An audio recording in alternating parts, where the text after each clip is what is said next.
जैसा कि अब हमने प्रेम्बल लगभग देख चुके हैं, ठीक है। अब हम स्टार्ट करेंगे कॉन्स्टिट्यूशन, ठीक है। उसमें हम देखेंगे कुछ उसके पूरे आर्टिकल्स, अब उस पूरी किताब में क्या क्या लिखा है, उसमें फंडामेंटल राइट्स होंगे, डीपीएसपी होंगे, ठीक है। आगे ड्यूटीज़ रहेंगी, आगे प्राइम मिनिस्टर कैसे चुना जाता है, राष्ट्रपति कैसे चुना जाता है, काउंसिल ऑफ मिनिस्टर्स के पास क्या पावर रहते हैं, state UPSC, central UPSC, election commission, other सभी।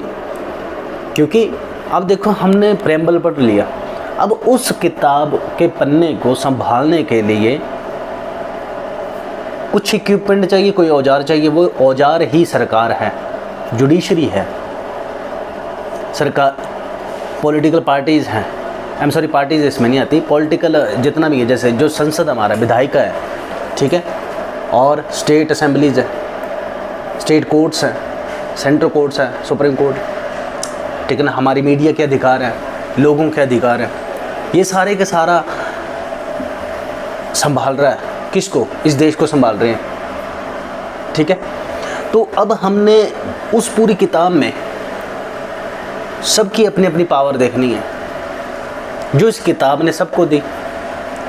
अब सबको जिसने पावर दी वो ऑब्वियसली किताब यही चाहेगी कि सब मेरी तरह चले।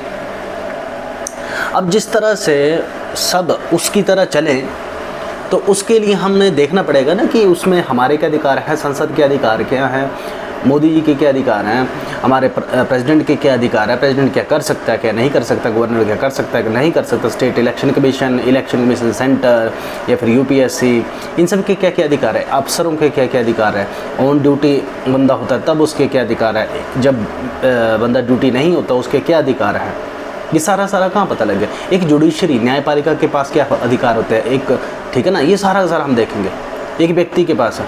तो ठीक है, अब हम स्टार्ट करेंगे, सबसे पहले आर्टिकल 1 से ही चलेंगे, ठीक है, और मोटा करके देखेंगे आर्टिकल 1 में क्या है, सिटीजनशिप कैसे मिलती है, ठीक है ना।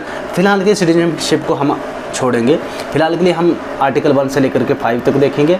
5 तक कुछ नहीं, हम क्रक्स देखेंगे, ठीक है ना। आर्टिकल में बीच में आपको बता दिया करूँगा ये इंपॉर्टेंट है, ये इंपॉर्टेंट नहीं है, ठीक है ना, आप रहने दें उसको, ठीक है ना। क्योंकि मैं कोशिश यहाँ पे शॉर्ट्स के माध्यम से ये कर रहा हूँ कि हर एक व्यक्ति को समझ आ जाए, जिसने पॉलिटी नहीं भी पढ़नी है, जिसने कुछ सीखना है, बस उसको वो समझ आ जाए कि बातें बोली क्या जा रही है। तो हम उसको बोलने का प्रयास करेंगे, ठीक है। जैसे स्टेट की डेफिनेशन क्या है, फंडामेंटल राइट क्या है, ठीक है, आर्टिकल 13 क्या बोलता है, फिर उसके बाद हमारे आगे आर्टिकल चलेंगे, ड्यूटी चलेंगे, ठीक है ना। तो धीरे धीरे करके चलते हैं, ठीक है।